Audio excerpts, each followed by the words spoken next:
Good evening, everyone. I'm Matthew Arboli, 27, from Cagayan de Oro City. I'm a fitness trainer and an athlete. Thank you. Matthew is a familiar personality. Parang ito ata yung zinero daw ng mga judges. Pero alam niyo na ha, bawal yung zero. Ha? Bawal ang zero dito. Okay? Hello. Sige. Matthew, if I'm not mistaken, current candidate ka ngayon ng Mr. Cagayan de Oro. Yes, my recent pageant po is Mr. Cagayan de Oro. Held at Kay Atrium last August 18 po. So tapos na. Yes, tapos na. Nanalo ka ba? Hindi. Zinero daw kasi siya nung isang... Nazero yung character ko. Sige, indulge natin ang crowd natin. Kasi nakikita ko naman sa mga media pages natin sa pageantry. Bakit ka hindi nanalo eh? Ikaw naman ata ang crowd favorite ng ating media. And by criteria, ikaw naman ang pinaka well fit doon sa mga nandun. Sana naging fair naman sila. Pero we're curious bakit ka nag-join sa Mr. Grand Philippines. Madami namang ibang pageant. I joined Mr. Grand Philippines because it's a prestigious platform that I can represent Cagayan de Oro City to greater heights, and I will contribute great things in this prestigious platform. Thank you. Patas naman kami dito. Wala naman magbibigay ng zero dito sa'yo. Thank you. Baka sa ibang judges. Next question.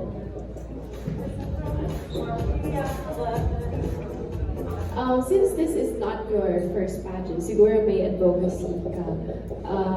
Can you share that with us and tell us kung anong ginawa mo before with in regards to your advocacy to raise that awareness? Thank you. My advocacy is Sustainable Development Goal number 3, good health and well-being. Because I want to empower people to have an active and healthy lifestyle, to drum up support, to raise awareness for our health issues, health future issues. Thank you.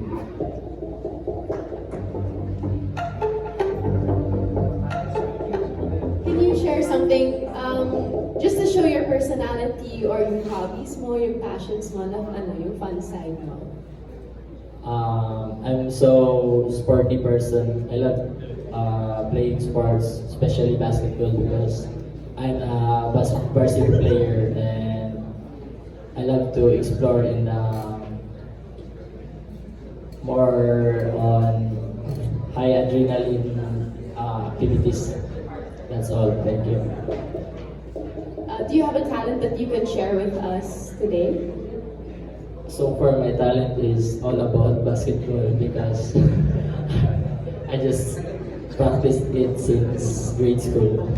Matilda, baka pwede ka daw bola for the day. Any other questions? Yes, ma'am. I'll put 3 points here for you. Wow, 3 points. Any other questions? Yes, ma'am. Okay, it's not a very serious question, but could you tell us a most recent funny memory? My most recent funny memory is about the recent issue that I got zero character because many radio station want to interview me for a statement, and all my supporters keep on asking about those interviews. So one last question.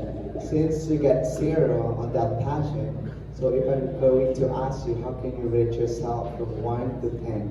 1 is the lowest and 10 is the highest. And why? For me, it's I rate myself 9. Because I always believe that there's always room for improvement, and I'm a teachable person. Thank you. Thank you. Matthew, tama ba yung 0 sa character? Yung binigyan ka ng 0 sa character part? Yes, sir. Tari naman ng zero na character. Ano ba? Attitude. Sige. Thank you so much, Matthew. We'll see you again later.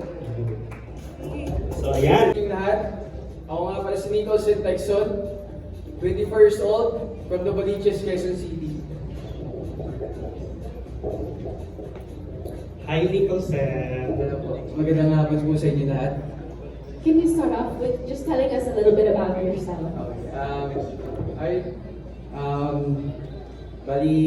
Nagano po ako, for-year artisan from BLK 513.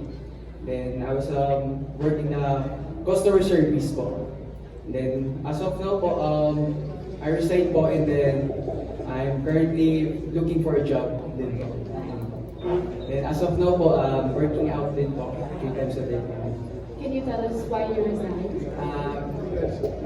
Siguro, yun po, naghahanap po ng growth sa buhay. Kasi I'm the one na finding his own path po.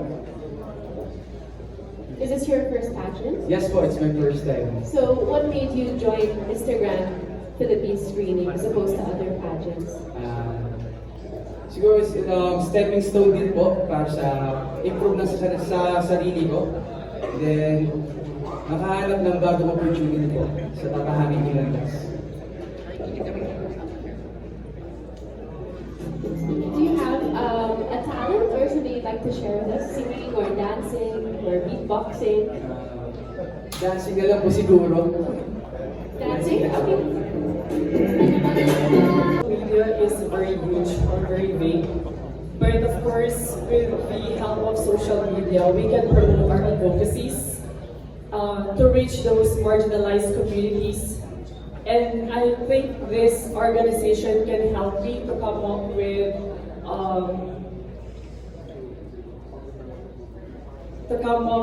materials that can help me to promote my advocacy. All right. Thank you.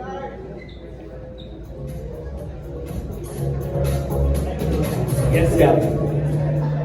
Hi, Mark. Can you tell us a little bit about your advocacy? My advocacy is focusing on financial stability.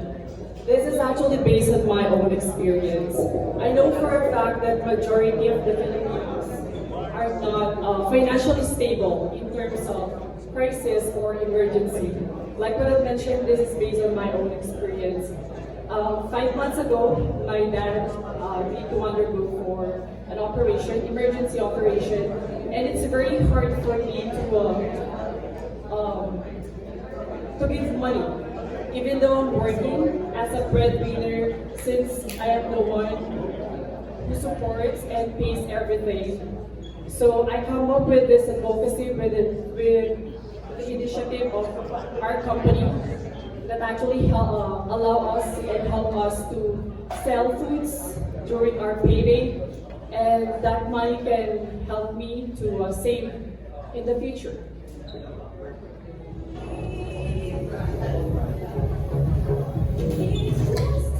(2657) height from Pampanga. I am currently working as a customer service representative in one of the largest BPO company in the Philippines.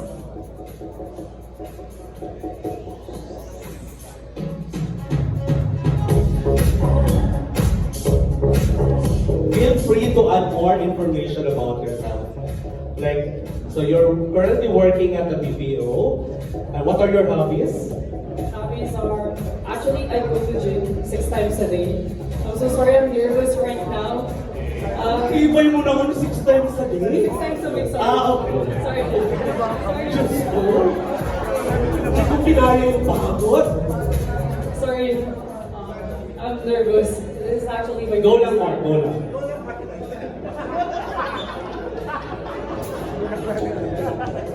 Thank you, Art. Oh, ano, totoo lang yun, ha? Parang sweep off natin yung...